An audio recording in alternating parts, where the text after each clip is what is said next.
Three, two, one, action. Yep. Uh, I'm back. he's back.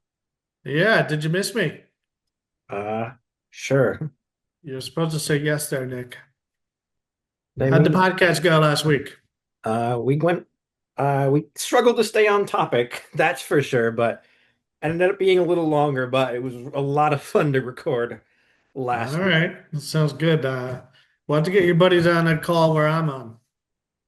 because I didn't think that far ahead this week. Well, no, next one of these times here. We'll get some more guests going. Sound good? Sure, fine by me.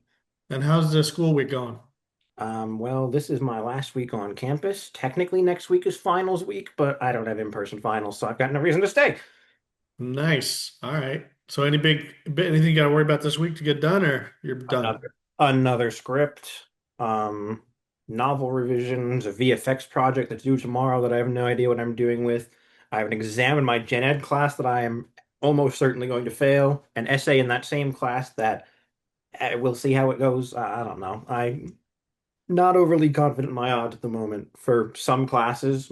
Other classes I'm going to do fine with, but some I'm not so confident in.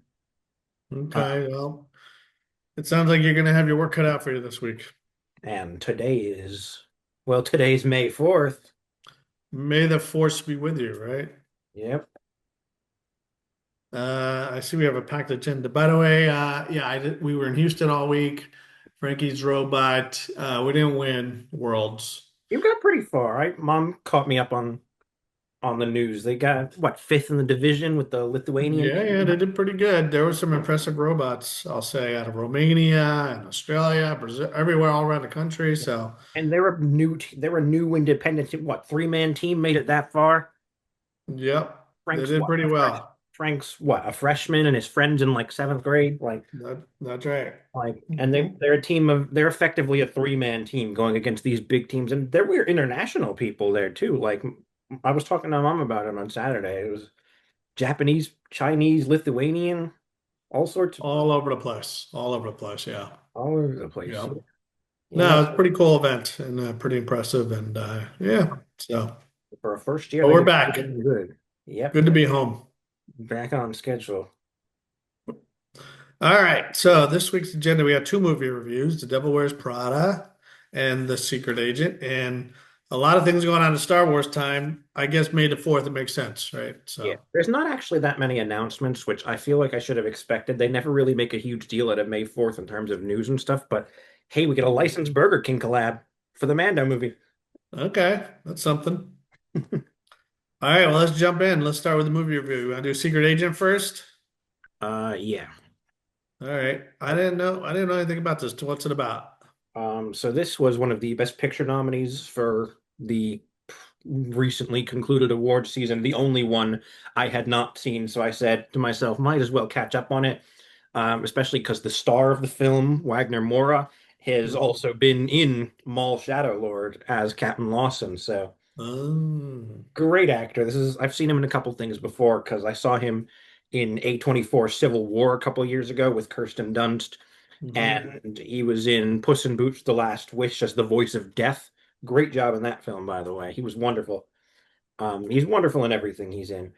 Huh. But this is sort of a crime thriller, political thriller drama set Okay. in, and this is entirely in Portuguese. This is a Portuguese language film. Hmm. One of only two international features or non-English language features to be nominated for Best Picture last year, alongside Sentimental Value, which was Norwegian. Um, so this takes place in 1977 in Brazil during a great period of like political corruption and like societal corruption. Hmm. Wagner Moura's character is a guy named Marcelo, except his name's not actually Marcelo. That's a fake name he's using to evade the people after him. His real name is Armando. And Hmm. so we sort of learn why he's on the run pretty early. Like we see him move into like this refugee like safe house community with a bunch of other refugees on the run from, I guess for him, he used to be a professor at a decent university, but some big, like, rich guy who treated everyone there horribly when he came as a guest, he spoke against him, and it got physical and a little violent. So now this big cranky rich guy sent hitmen after him.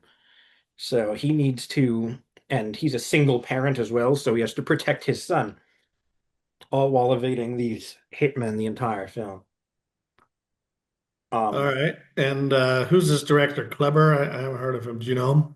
no, he's again Brazilian director. I cannot pronounce his name, so I'm Yeah, not even going to don't try. try. I'm not. First film of his you've seen. Yeah, he's done a couple others. I don't know what they are. They didn't make it quite as big outside, or not. I'm not even that. I guess I just wasn't paying that much attention to non-American features when he Hmm. started doing other films. This is when, I mean, again, as of the last year or two is when I really started focusing on seeing, again, just a bigger variety of things. Hmm. So, All for what right. it's So, worth, what was good about the movie or bad about the movie? his direction is insane. He's the cinematography is magnificent. I love the color grading in particular. It's a very like vibrant film. Even in the darker scenes, everything feels very lively and alive. It takes place in Brazil. Yeah, 1970s Brazil. I feel like everything in Brazil is colorful and lively. Yeah, but this is still a pretty dark story in darker areas. Right, right, right. And again, refugee safe houses, and Hmm. you see, I love the sort of the tone of the film and sort of the themes, even if my biggest gripe with it is I didn't pick up on the themes, although I think that's more me than the film's problem. It's just I don't really have much of an awareness about the history of Brazil in the 70s. So I guess I just didn't really understand the political sort of Hmm. scene in Brazil in the 70s. So it took me a little bit to catch on. I mean, I got some of the basic ideas, but Yeah. like particularly there was one character who was a police chief who was very obviously not good at his job and definitely Hmm. probably Corrupted. definitely abusing his power to an extent. You see again that corruption in law enforcement because you see Hmm. him, he's an ex-military guy, he's working with and he's friends with the hit one of the hitmen. He doesn't know he's a hitman, so there's like different tiers of corruption. Like he knows he's kind of a terrible person because he got kicked out of the military. The hitman did. Yeah. His senior officer or whatever, and he got kicked out, but they stayed in contact. They stayed friends afterwards. Again, he doesn't Well, know. I think a lot of this is going on around the world even now. So Yeah. Brazil is still a pretty corrupt place, and you hear about the corruption in Mexico happening all the time. So, Yeah, and I think that's not even just Latin America. It's all around the world. well, Like, certainly, yes, but Latin America has a reputation for being particularly corrupt, I think. So, yeah. yeah, I had a it's crazy friend. to see, though, right? When you can't trust the authorities or the police, and yeah.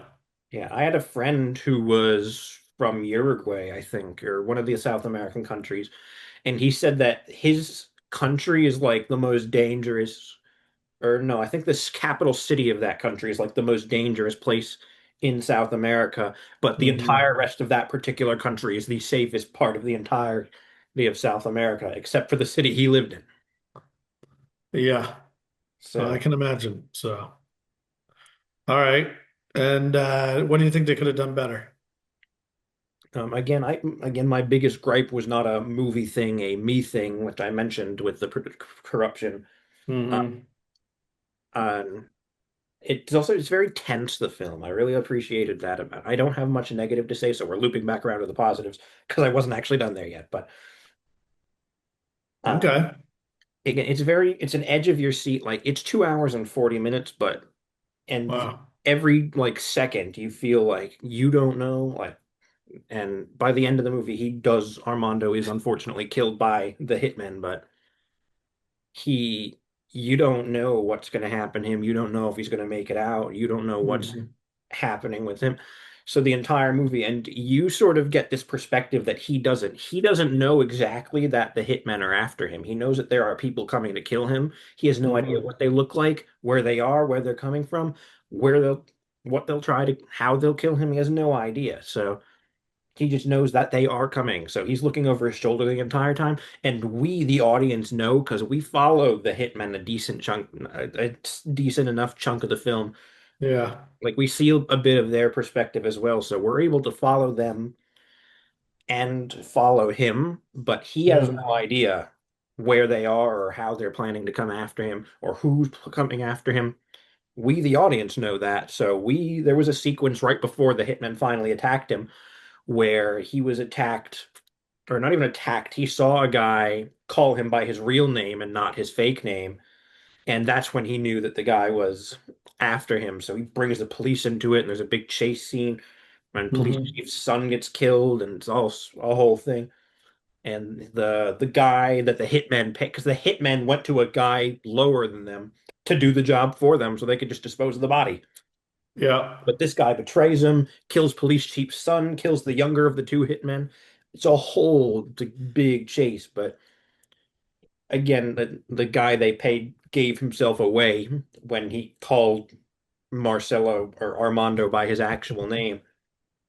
Um, and again, they don't even show the death scene. They like cut after they find the body of the second hitman, and the next thing you know, it flashes to an epilogue that's set in the present day where there's a newspaper that says that he was confirmed to be killed or whatever, and with a picture of his body on it. And the epilogue, actually, I think, was one of the nicest things about the movie because it doesn't have a happy ending, obviously. He dies, he gets caught, he gets got by the hitman.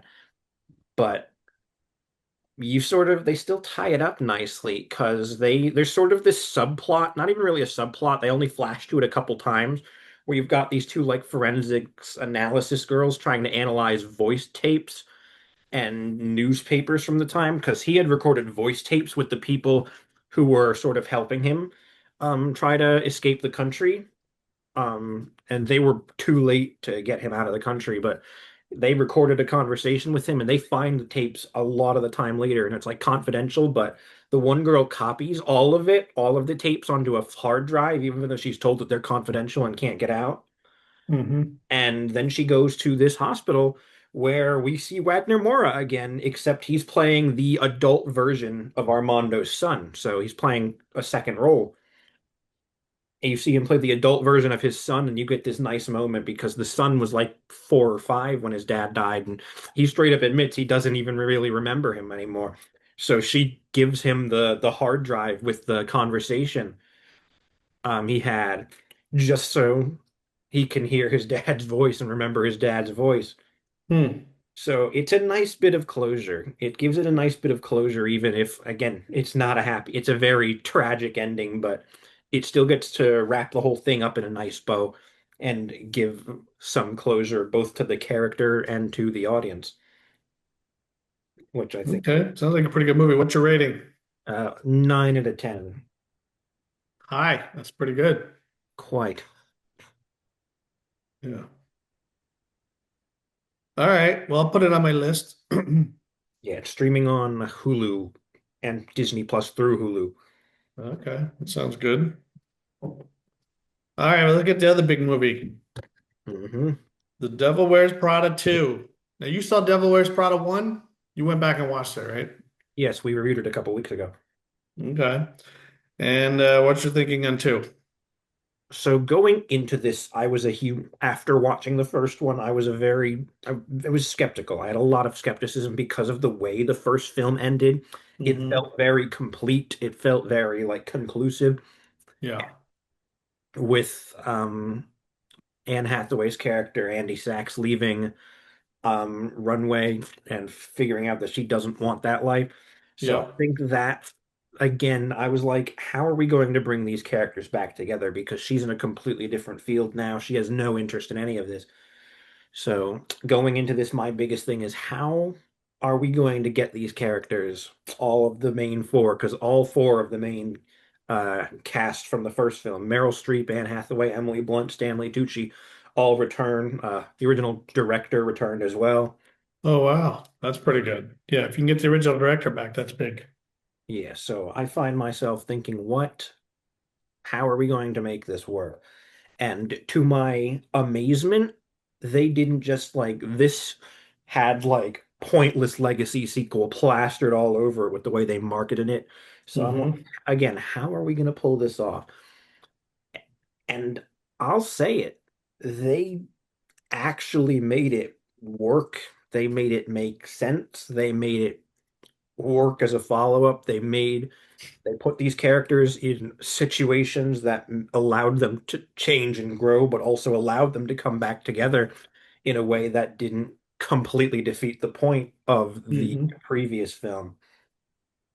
So obviously this That's is pretty good. That's why I think I like it when a director comes back for the second one because that director doesn't want to ruin his first movie. So he's usually going to make sure the story and the purpose makes some sense, you know? So, and the premise here is this is 20 years later, and Andy Sachs returns to Runway because she's been fired from her longtime journalism job in, again, this major, like, technology and technologically advanced, more it's a more technological world. Things are digital now, and right. we've got the rise of AI, which is a danger to pretty much everyone in any even marginally artistic field.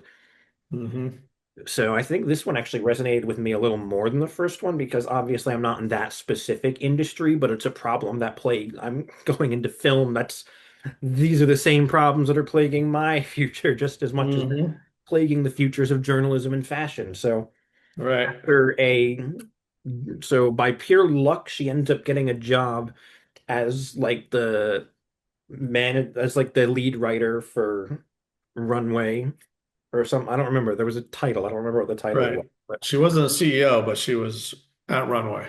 yeah, she did a lot of like writing. And at this point, Meryl Streep has a bit of a crisis as well because Runway's a magazine company. It doesn't matter when everything's just an Instagram post that you scroll past. And she's like, no one actually reads it. You get a bunch of likes, but doesn't mean anyone actually read the stuff. Hmm. And she's Yeah. all mad about that. Her reputation's going down. People are accusing her of being the kind of nasty boss that she is, but you see it sort of start to get to her. So at the beginning of the film, you see her like legitimately struggling, which I think she had the most interesting character arc in the film because the first film, she pretty much stays the same. You get to see a little bit of her vulnerable side in the first film, but she pretty much stays the same. But 20 years have passed, the industry is radically changing, and you see it starting to break her. You start it seeing to really sort of get to her like pretty early on in the film, Emily Blunt's character, who is still named Emily, which must have made it really easy to shoot the film, but Hmm. really easy when your character's name is just your name. Yeah. But yeah, Emily Blunt is now working at Dior, and she's like now become Miranda's rival because she's no longer her assistant. Oh, After the that's a whole good one. after the whole Paris debacle in the first film where she gets left behind and Andy gets to go to Hmm. Paris. So she meets with Dior because she needs like marketing money or something, which that scene was it was pretty early on in the film. It was right after Andy gets tired, and there is a running joke where Meryl Streep does not remember that either of them worked for her. Like Yeah, the first yeah. time when Andy walks in and Andy's all excited, and Meryl Streep just turns to Stanley Tucci's Nigel, and she's just like, "Who is this?" And Stanley Tucci's just like, "She works for you." And That's then funny. when they all walk into Dior and meet Emily Blunt, Emily Blunt's all like, "No way, you guys, no way you're back. No way I'm seeing what I'm seeing." And and Meryl Streep's just like, "Did you?" And Emily Blunt's like, "We both worked for you at the same time." And Meryl Streep's like, "You did? Where was I when this happened?" Right. That's funny. Which, Inappropriate. That seemed like something our character would do. yeah, not care enough about them to remember them. That's right. Yeah. Yeah, but What about Stanley Tucci?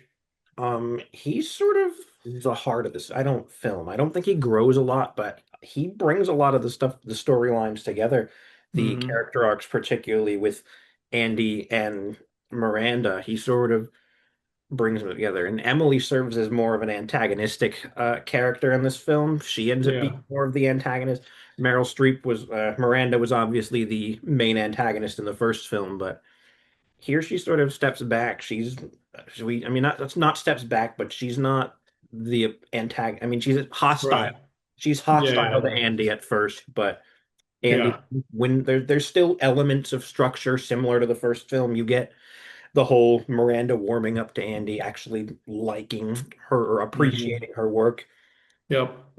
But and there are a bunch of running things where you sort of see Miranda really struggle though. You see when confronting Emily and asking for like the marketing budget, she just gives in to her deal, doesn't fight or resist or anything. And Andy is just absolutely flabbergasted. She's like, "Are you all right? You would have like lit her on fire 20 years ago." Yeah. Or later, you even see there's a scene where Andy sees Miranda in her office hanging her own coat up, not throwing it on the desk, Oh, hanging her own. yeah, that was a big thing. And she's like, is she hanging up her own coat? Uh, So that's funny. you Yeah. you see Runway like legitimately start to struggle, and it gets even worse when the bigger guy who's like the owner of the company Hmm. dies, and his son takes over, Yep. and his son is like this. He doesn't really care. He's going to lay off half the team. He straight up comes in saying that they're going to replace Miranda and lay off like the entire team and Yep. sabotage the company because it's easier to just make money without you don't need to respect journalism. So Andy, who now wants to protect journalism and as she's as passionate as ever, and ends up being, despite everything, the only person who like genuinely trusts Miranda. And her being a little too trusting ends up being the catalyst of the film's third act, in which she makes a plan with Emily to sell it to her new rich boyfriend so that they can put Miranda back in charge because they're planning on getting her out and putting in some new younger guy in there. But that didn't work out too well because Emily had ulterior motives and she wanted to take over Miranda's position, and Andy is completely oblivious to this until the big confrontation where Yeah. you've got Miranda straight up telling Emily that she's like completely worthless and has no potential, can't go anywhere, Hmm. which is part of the reason for their falling out between the films. But All after right. a ridiculous amount of phone calls, Andy manages to salvage it and oh no, she talks to because there's a sort of overarching plot point where Emily's new rich boyfriend is like a man-child tech AI tech bro, like he's kind of a chud, and his ex-wife, who has been living sort of in isolation and out of the public eye, was someone they wanted to get an interview with. They got an interview with her. And they ended up getting to her at the end after a series of lots of phone calls where they get her to outbid her ex-husband and take over the Mm. company. And she said she'd stay completely out of it and let Miranda just run it the way she does. But again, lets Miranda get sort of a little bit of what she used to have back. But Miranda also grows a lot as a character too, particularly because she finally sort of realizes how she's been taking advantage of these people who have been loyal to her so much for 20 years, particularly with Nigel, actually Hmm. where Yeah. there's a scene at the end towards the end where Miranda has to leave with Andy so they can meet with the rich lady to seal the deal and save the company. But she's at this event where she has to read a speech and she's like, I can't leave. I'm the only one who can read this speech. And Andy's like, no, you're not the only one. And she's just like, who else? And she points towards Nigel. And there's this nice scene where Miranda insists, and Nigel's like, "No, I couldn't step on your toe." And he's just like, "You wrote the speech. You can definitely read it." So you Hmm. sort of nice moment where she finally starts to sort of she softens up a little bit, and she sort of realizes, Yeah, the being a leader and being a boss are two different things. yeah, she learns to sort of appreciate the people that have stuck by her despite being gypped over by her a lot. Because there's a Yeah. running mention because at the end of the first film, Nigel was going to get a promotion, and then he didn't. And he mentions in this film that happened repeatedly over the last 20 years, but he's still here. Hmm. Yeah. She finally starts to realize so Miranda ends up getting promoted, and she ends up giving promoting Nigel as well. Hmm. Finally, and there's actually a really nice moment at the end where Nigel is talking to Andy, and he says where he reveals at the beginning of the movie when Andy got offered the job by like the bigger guy who was above Miranda.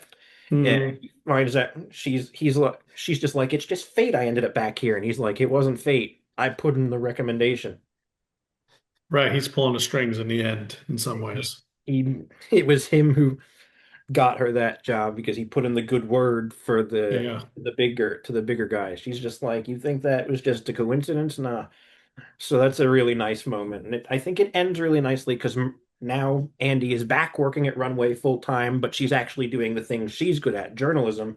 Yep. And Miranda, I mean, Miranda is still Miranda to an extent, but like she genuinely respects her now. Well, I'm looking forward to seeing it. What do you think they could have done better? Um, the way this film is shot is like a Disney Plus show. Like Oh, really? the color grading is not the greatest here, which was a big complaint ever from the first trailer. And there is some nice camera work a lot of the time. I think this actually is shot. I think outside of the color grading, this is actually shot better than the first film, but the first film was lit better. The lighting in Okay. the first film was warmer and it felt more cinematic, so to speak. The Right. colors were toned down. It was much more dull and cold. I do think again it's shot better for the most part because I think my biggest issue with the first film is there was a lot of like weird montage scenes where they used the camera in ways that may be a little creative, but it was kind of weird to watch. Hmm. This I think is a little less strange with the camera work, but I also do think the colors could be a lot better. Like it looks like a Disney Plus show at times, Yeah. which I think is partially the limitations of a digital camera. Is you've got to line up all these different shots and make sure the lighting is straight and consistent. But with Hmm. you're trying to make lighting look consistent, you don't really get to play with it as much and sort of experiment. You're stuck with one thing because you want it to look consistent between different shots shot with at the same time at different angles. Yeah. No, it's interesting. It'll be curious to see, like, of all Disney, how they think about the lighting. I wonder if the lighting director is the same as some of the Disney Plus shows. Wouldn't doubt it. I So, what kind of rating would you give it? think it's a solid like 8 out of 10, despite its flaws and despite my skepticisms going in. I do think it won me over. Yeah. I know it made a lot of money this weekend, right? Yeah. I mean, it didn't have much competition. No, and At I think one this, At one point, it was going to open. At one point, The Avengers was going to open this weekend, but that got delayed 6 months, which pretty much saved every movie releasing this month. yeah. Well, I think people are looking forward to this too. So, it's got a lot of press for True, sure. true, but again, 20th Century Studios, which distributes this film, is a subsidiary of Disney. If Avengers was coming out this day, they would have put all that money into Avengers. Well, true. Yes. So I don't think it would have had as much press if it was competing with. No, not of Avengers, but I think the audience here is definitely different too than Avengers. But It is, but again, I don't. I think its marketing would have gotten drowned out because the same person's pulling the strings for the marketing for both films. So, yeah, and that guy probably knows which one would have been more successful if pitted against each other. yeah. All right, let's move on to Star Wars time. So were there any May 4th announcements or no's? There was nothing overly huge. We got a release date for the Galactic Racer video game. It comes Okay. out October 6th, and yes, I did pre-order it already. Do I regret Yeah, it? that's always away, October 6th. Yep. I mean, it's not crazy far away. This is pretty average of time to announce a release Okay. date for something and put pre-orders up. This is what, like yeah, 5 months out. So like that's not crazy out of the unreasonable. We got some pre-order bonuses, like the deluxe edition is going to come with a steelbook case and some skins for your vehicles. They revealed a little more about sort of gameplay details. They revealed the classifications because unlike some of the Star Wars racing games in the 2000s, there were in the 2000s racing games, it was always just pod racing because that was a thing they capitalized on a lot after Phantom Menace. And this Mhm. obviously has pod racers as one of its four vehicle classes, but you can also drive a swoop bike, a speeder bike, or a land speeder. So, and you can soup up your vehicles, modify them to your own liking. It, from what we've seen gameplay wise, this is a very destructive game because I mean, like obviously it uses like NASCAR and F1 like real life racing sports as a basis for it, but it's a lot more unhinged. Like they encourage violence and destruction in these things. Like I vividly remember in Phantom Menace's pod racing sequence, the pod racer Rats Tyrell straight up crashes into a rock and explodes and literally dies. and they just keep going like nothing happened. Like Mm, they encourage this kind of destruction, so it looks like you can crash into people. Like it's the exact kind of chaos you want from like a modern Star Wars racing game. And honestly, I think it could be a lot of fun. Did I need to pre-order the deluxe edition? Probably not, but I have an obligation. I have to. of course. It's what I do. Well, let's talk about Maul. Oh, no, Final there episodes, was right? not yet. There was one more announcement. It wasn't really an Oh, announcement, but this is going to be a real quick, just one and done mention. But they did release a new poster for The Mandalorian and Grogu. It doesn't show off anything we haven't already seen. And yeah. like I said earlier, the officially licensed Burger King collaboration for the movie dropped today as well. Nice. But Let's talk about Maul. yeah, Final episodes of the season, right? yes, they've already renewed it for season two, so nothing to worry about there. But I have a lot of thoughts. Tell me. All right, so there's a lot of really good fight scenes in these two episodes, but there's one fight in episode 9 where you see Maul, who is now begrudgingly teamed up with Captain Lawson and the Jedi, and you see Maul and the two Jedi, Devin and Daki, fighting the two Inquisitors who are now here. We've got Merrick, or the first brother, as well as the eighth, not the eighth brother. The eighth brother was from Rebels. The 11th brother. The 11th brother doesn't really do much in this show. He doesn't even talk. He's just there for fight scenes. But you get this Hmm. like big fight scene. We've got Maul fighting the Inquisitors with the Jedi fighting by his side, which again is kind of crazy to see Maul and Jedi fighting side by side. Any Jedi. How'd they end up with each other? They and Maul ended up proposing a mutual agreement. He's like, they need to get out of the city because their presence is now known to the Empire. They've got Inquisitors on site, and Hmm. they need to get out of the city and off the planet. And they can't get out any normal way. The only way they can get out is Maul offers them a deal because he's his only way off. He's just made a deal with the Crimson Dawn Syndicate, which is the syndicate introduced in the Han Solo movie. The leader of that syndicate at this point in the timeline, he's not the leader yet, but we do see him. We see the leader of the syndicate, Dryden Voss, who was the main villain in the Han Solo movie. He was Paul Bettany's character, Hmm. but he's not voiced by Paul Bettany here, unfortunately. And the guy who is voicing him doesn't even sound like he's trying to sound like Paul Bettany, but he does a really bad job. He sounds more like he's just trying to be another generic, like British imperial bad guy. And I'm Hmm. like, okay, if you're gonna try to be a Paul Bettany, it's not even like, I mean, yes, he's younger than he was in Solo, but it's by 7 years tops. Like he's not that much younger. Yeah. So it's All not, right. So some good animation yeah. or good action. Yeah, the animation is great as well. This show, Yeah. visually speaking, is the best looking Star Wars animated show, again, because they incorporated sort of hand painted backdrops and Right. sort of like airbrushed lightsaber effects. The lightsaber fights look great in the show because of the way they sort of airbrush animate the lightsabers to make them feel more alive and more Hmm. almost anime-ish to an extent with the way they look when they swing and when they clash. Um, the big fight scene in episode 9 also gave us a couple supporting characters died. We killed Maul's little assassin robot, his sadistic little assassin robot Spybot, who is Uh, an evil little thing. Like the thing is very much happy about his violent actions, but he's also kind of hilarious.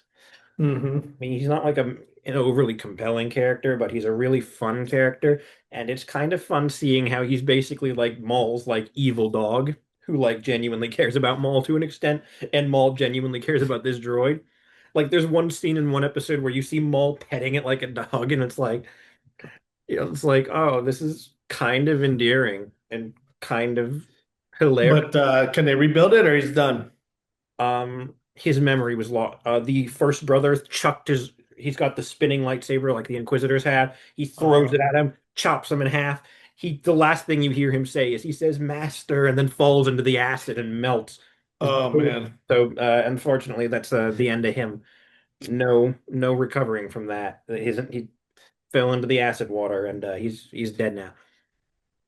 Yeah, I guess falling in acid water will do that, but that's too bad. There was an interesting reunion because Spybot is voiced by a guy named, I believe his name's David Collins, who Hmm. previously worked alongside Sam Witwer, who voices Maul in the Force Unleashed video game, where Sam Witwer played the protagonist Starkiller and David Collins voiced his droid companion Proxy. So this is kind of an interesting reunion Hmm. because you've got a master and his droid voiced by Sam Witwer and David Collins in a Star Wars thing. All And right, so Spybot died. Anything else happening? so Nine's ending, everyone and their mother saw it coming, but you see the end of episode nine, you a little earlier in the episode, you see the first brother, he tells the 11th brother, he says, alert him. He says something like, let him know he's coming their way. He just says him. Yeah. He doesn't say Yeah. who him is, but again, everyone and their mother knows who him is referring to. So at the end Hmm. of the episode, you see Maul's like right hand woman Rook Cass get like dragged into the shadows, and you hear her get like sliced by a lightsaber. And from the smoke, from the fog, emerges the man, the myth, The the myth, the legend. Darth Vader, which we knew about a Uh-huh. month ago because some intern somehow managed to leak every character poster for the entire season. But he looks great in the art style. He really does. Who's buzzing my? Who from Texas is calling me? This is the Oh fourth no, time from Houston, Texas has called me in the last 3 days. that's weird. I was just in Houston. Did you give some random person my information that I didn't know Mm-mm. about? I don't think so. All right, so Darth Vader was there. The entire How was his appearance? He looked um, good, you said, but he does not speak at all. he doesn't speak at all. I know why. When Why? before James Earl Jones passed, and he authorized this a couple years before he passed because they used this in the Obi-Wan show. But I think they wanted to avoid the backlash that would have come from them using the stupid AI model that they have to recreate Vader's voice. Uh-huh. Which, fair enough. I would have been really pissed if they used the AI model, especially in this very artistic, like visually speaking series. It's like this is a testament to art, so you better damn well not use AI. But I Well, think what does that mean? Darth Vader can never talk again? no, because again, James Earl Jones did approve it. He's something part of his agreements like I don't want the character to die with me or whatever. But they have at least two different actors who specifically specialize in voicing Vader outside of James Earl Jones. Like on speed dial, they've got Scott Lawrence, who voices him in a lot of the video games. He voiced him in Jedi Fallen Order and Survivor, Outlaws, Squadrons, and the Vader Hmm. Immortal VR game. And you've got Matt Sloan, who voiced him in the Force Unleashed games, in the Battlefront games, and in the Lego Star Wars Rebuild the Galaxy specials. So like you've got And both that, of them. how are they? Are they any good? They're sort of inconsistent. Matt Sloan, I think, is more consistent. Hmm. But Scott Lawrence, I think, at his best is the better option. Like Scott Lawrence, I think, is more inconsistent because in Jedi Fallen Order and Jedi Survivor, he sounds amazing as Vader. His line delivery is on point. But and I don't even entirely think it's him, but I think part of it's also the sound mixing because he sounds kind of terrible in Outlaws and Vader Immortal. Hmm. But again, in Fallen Order, and Survivor, he's so good. There's a moment in Fallen Order, the moment he first appears, you see him come out of the fog, jump down. You've got Cal and Seer all freaked out, and the second sister Inquisitor about to redeem herself, and Vader gets her in a force freeze. He jumps down, and you just hear his breathing. He ignites his lightsaber, and he just says one sentence: "You have failed me, Inquisitor," and he kills her. And Hmm. And I don't even think I necessarily needed him to talk much, if at all, here, but not even so much as a grunt when during the fight, Master Daki actually get to hit on his shoulder, not even so much as a grunt, which Right. you'd think he would have at least like made some like audible reaction to getting struck in the shoulder. Not that he can feel it because his shoulder is made of metal, but wait, Hmm. no, I don't actually think it is. I think that arm was only cut from like the shoulder down. So I think he still had a real I think that was still his actual shoulder there. But no, not you just hear him breathing, no dialogue, no nothing. And you see a lot of him in the episode. Like they didn't I thought there were two ways it could have gone when the poster leaked a couple weeks ago. It was either going to be um it was either going to be they have him pop up at the very end as a teaser for season two and just have him just show up, no fight, no nothing, just show up to tease season two. Mhm. Or they actually have him fight Maul this season. They went for the latter option. They had him pop up at the end of episode nine as a tease for episode 10, which came out at the exact same time as episode 9. So it wasn't even really waiting. Not much of a teaser, yeah. Yeah. And episode 10 is just a big fight scene. Like the episode opens, you get Maul and the two Jedi fighting Vader. If you told a Star Wars fan in 1999 that 25, 26 years later, you'd get, or 27 years later, actually, you'd get to see Darth Maul and Darth Vader duke it out, they'd call you crazy. But I granted it wasn't a very fair fight. Vader was 1v3ing them with little to no effort. Yeah, he didn't even look like he was really trying that much. And he was still winning with little. I mean, Maul's not in a good spot right now. Maul's not at his best mental state, especially after last week's episodes, in which in episode 8 specifically, they finally remembered that, oh, wait, Maul's the main character of the show. We get to develop him a little bit.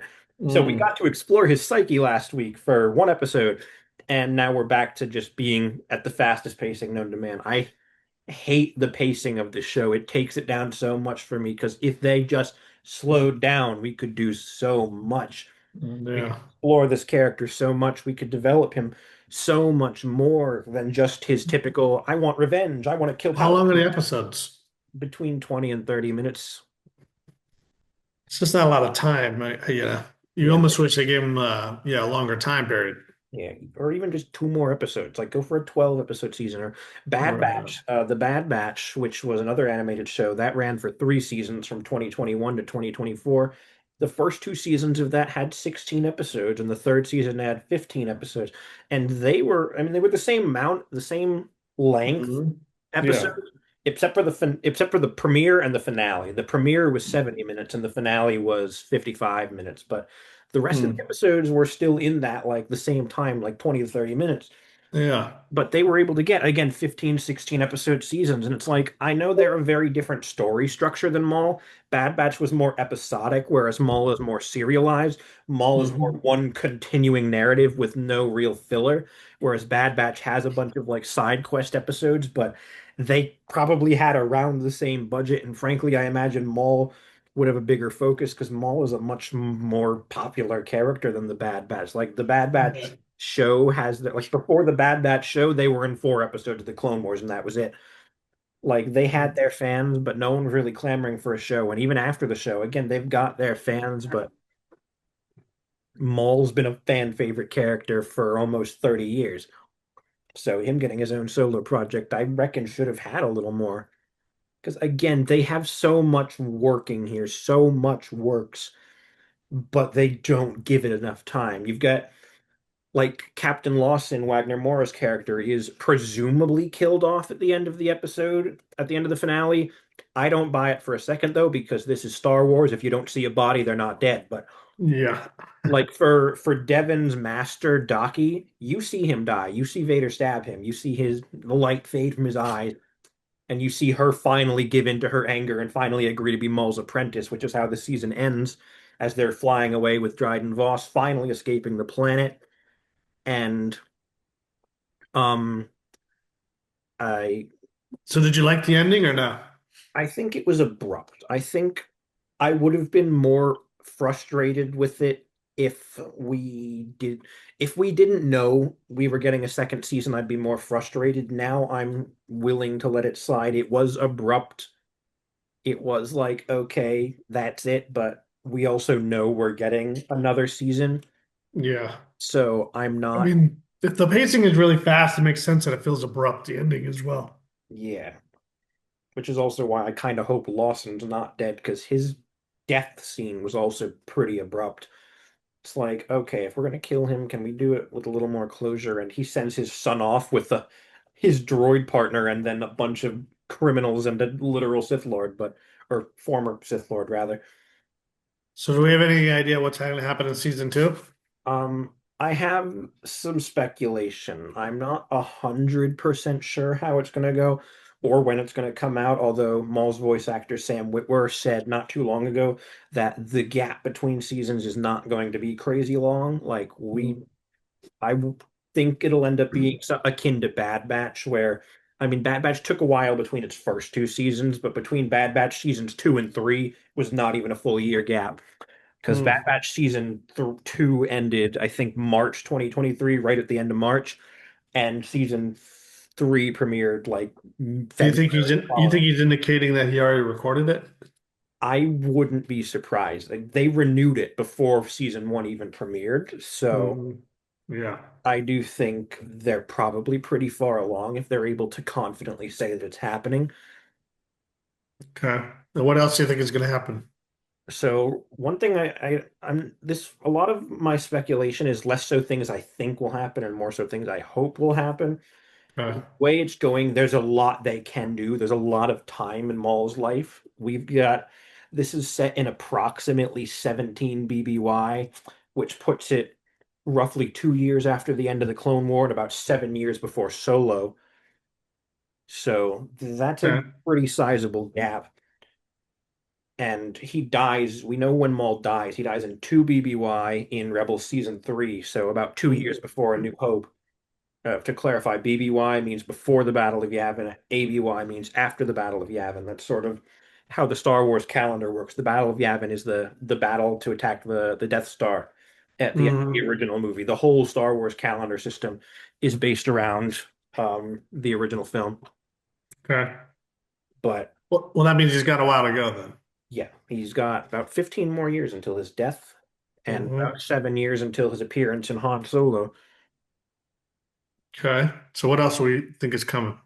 So I think we're going to get a lot of stuff with Dryden Voss and connections to Solo. I actually just rewatched Solo last week because I was bored and I felt like it because they had teased Dryden Voss already, and I was like, rewatch Solo because they teased its main villain is going to finally be relevant again. Hmm. Um, I think we know we're going to see him go on a mission for Dryden because Dryden specifically, he's not the leader of Crimson Dawn yet. There's another guy above him whose name I'm blanking on right now, but there's another guy who leads Crimson Dawn right now, and Voss wants to be the head of Crimson Dawn. So you see him make a deal with Maul where he says, "If you help me kill the guy who heads this and put me in as the leader of Crimson Dawn, I will get you off this planet." Hmm. So he gets him off the planet, but obviously he has not gotten the attempt. She's like, Yeah. all right, Now he owes him. yeah. So we're gonna see probably that this season because Voss didn't just send a ship to rescue him either. Voss came himself. Like he personally came to ensure Maul does what he promised. And Okay. so I And think we're gonna and see what's the location of the second season? we Do we don't know? we don't know yet. We don't have very many details yet. We have no idea where they're going. I think with season one was set entirely on the planet Janix, which Hmm. it's a fun location, very Blade Runner-esque. But I think by the end of the season, you sort of started to feel that you've been on the same planet the entire show. Hmm. Because again, this is Star Wars. Most stories are planet hopping. You go to many different locations.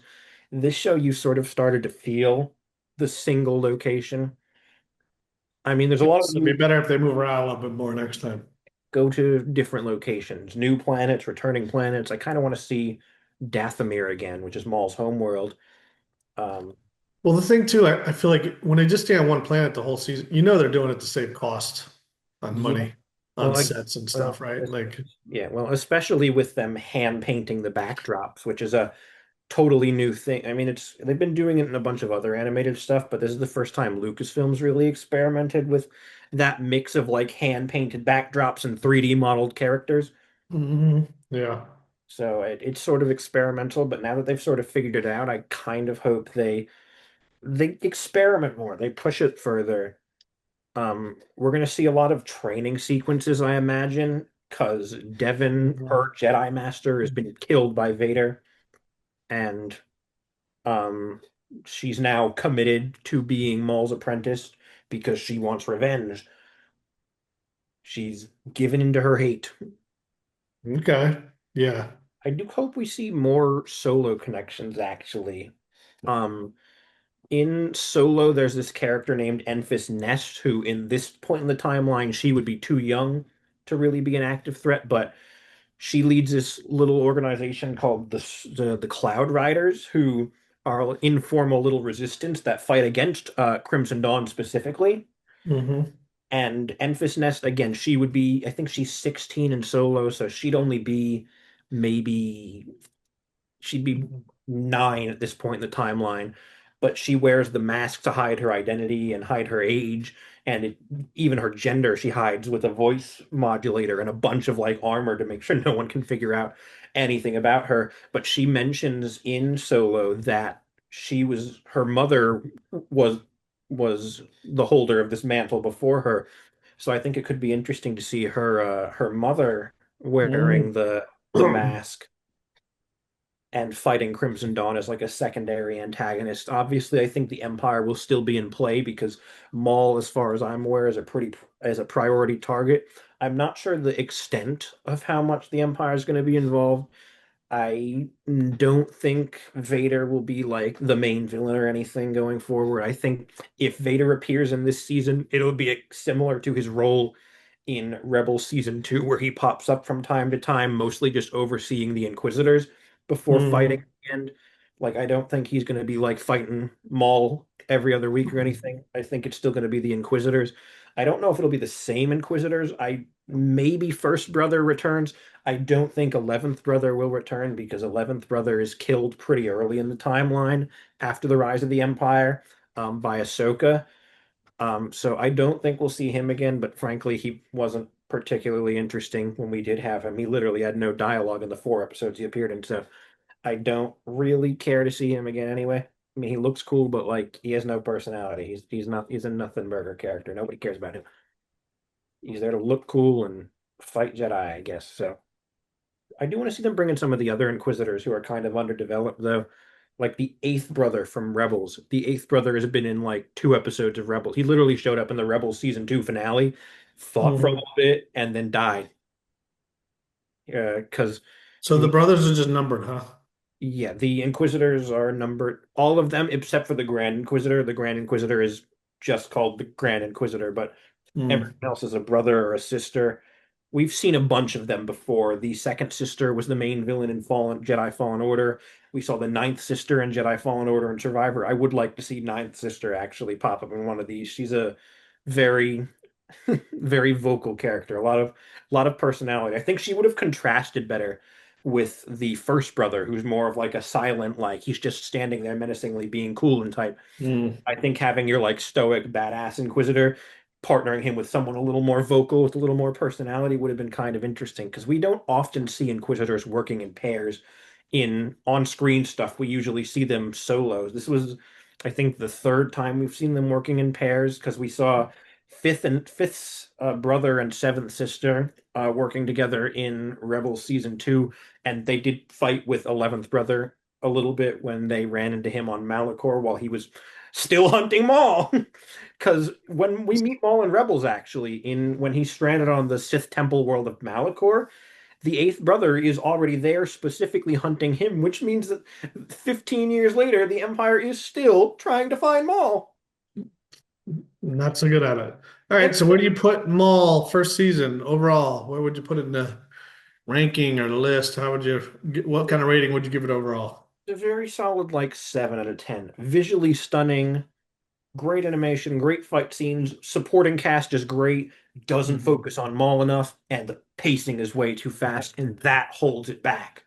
Yeah, yeah, yeah. Like again, this is a show that I can effectively describe as it's good, but it has everything it needs to be great. Yeah, yeah, It yeah. hasn't fully reached that yet, and we'll see should when we get to season 2, but Yeah. we'll have other Star Wars shows to talk about before then, with the Yep. Ninth Jedi coming out sometime later this year. That's a spinoff of the Visions anime, and we are getting a second season of Ahsoka sometime this year. And word on the street says we could be getting a trailer as soon as next week. I'm not counting on that because I don't entirely trust the sources reporting on it, but I suppose all we can do is wait and see. All right. Well, that I think probably wraps up Star Wars time pretty well. Yeah. Uh, what are we seeing next? Next, or in a couple days, I'm going to be seeing Mortal Kombat 2. Okay. Early impressions are decently positive. The first film was pretty controversial because, like, the first film was like it was entertaining, but it was also kind of stupid. Everyone's describing this as basically the movie the first film should have been. It actually like commits to being a Mortal Kombat movie. The fight choreography is better. The characters are more interesting. That's what I'm hearing so far. Official critic reviews aren't out yet. It's mostly just social media impressions, but that's what we Mm-hmm. got so far. So we'll see. And frankly, if it's anything, if even if it ends up being bad, it'll at least be entertaining because the first one was terrible, but it was also Mm-hmm. really funny. Yeah. All right. We're looking forward to that. And then anything for Star Wars time next week? Next week for Star Wars time, we definitely, I don't have the full thing mapped out yet, but I want to sort of discuss some important things to watch before Star Wars returns to the big screen with The Mandalorian and Grogu. Mm-hmm. Yep. Coming soon. Yeah. All right. Well, sounds good. I think we Yeah. got it all covered. And And and before we wrap, actually this is kind of not really going to matter because this episode comes out later. It just doesn't come out till next week as the time we're recording this, but tonight at 9 on the Epsilon Twitch channel, we are doing a May 4th special live stream if I can figure out how to make it work. You will have already seen that by the time this is out. Maybe not. We'll see if it works. We'll see. yeah, good luck. I'll be looking forward to that. So, Yeah. all So right, everyone. Well, I guess with that, that's a wrap. that is a wrap and cut.